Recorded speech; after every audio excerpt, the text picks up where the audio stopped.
يعني قراءة جيدة للجولة الثانية لأطوارها، لأن لاحظنا بأنه عدوى يعني يمكن نقول بأنه في وسط الميدان هناك عياء. لاحظنا كمال الشافني يمكن غائب عن المباراة ورغم ذلك لم يتم استبداله. هناك تغيير بالغزواني، تغيير ديال بالراضة والحافظي لم تعطي أكلها، وهذه أكيد أشياء اللي أثرت على المردودية ديال المنتخب المغربي.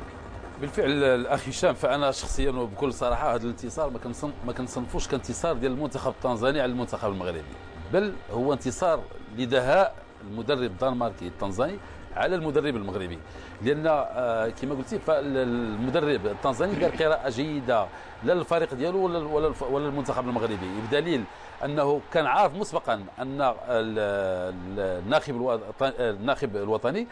عارف بان يعني حنا كنشاهدوا الصوره، لاحظوا يعني الاخطاء الدفاعيه، رغم ذلك المساحات اللي امام لاعبين بقيمه ساماتا اعتقد انه خص يكون عنده يعني على الاقل لاعب يكون لصيق مع ساماتا لانه لاعب خطير.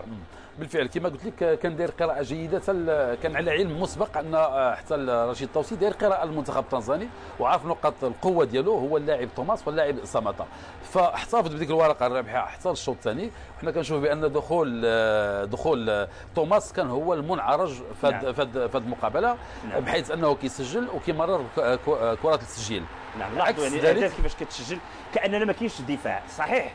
بانه يعني الدفاع قام باخطاء، يعني بالخضر بركديش حمال وشاكين ما غنحملوش المسؤوليه ديال المباراه كامله، ولكن اعتقد يعني محمودي هناك وسط ميدان، لانه كنعرفوا ولو يكون عندك هجوم حتى فيه حتى ميسي يعني افضل لاعب في العالم، ولكن عندك وسط ميدان مهلهل ودفاع كيعمل هذه الاخطاء، فاعتقد انه يمكن كانت الحصه تكون اكبر. لان وسط الميدان كشف بكل صراحه الدفاع، لان ملي كيكون عندك وسط ميدان ما كيكشفش الدفاع، الكرات ما كتوصلش بسرعه الى الدفاع، فالاكيد ان حتى الدفاع كيكون متالق. ولو ان يونس حمال والشاكر فكتنقصهم خبره كبيره، اللاعب بالخضر بركديش يعني كانوا مكشوفين بكل صراحه، كانت نقطه الضعف والحلقه الاضعف، يعني تقريبا واحد 4 أو 5 لاعبين كانوا الحلقه الاضعف، واحنا نتكلم عن لاعب يكون الحلقه الاضعف، فما بالك ب5 أو 6 لاعبين ما كانوش المستوى، خصوصا في الجوله الاولى. اكيد ان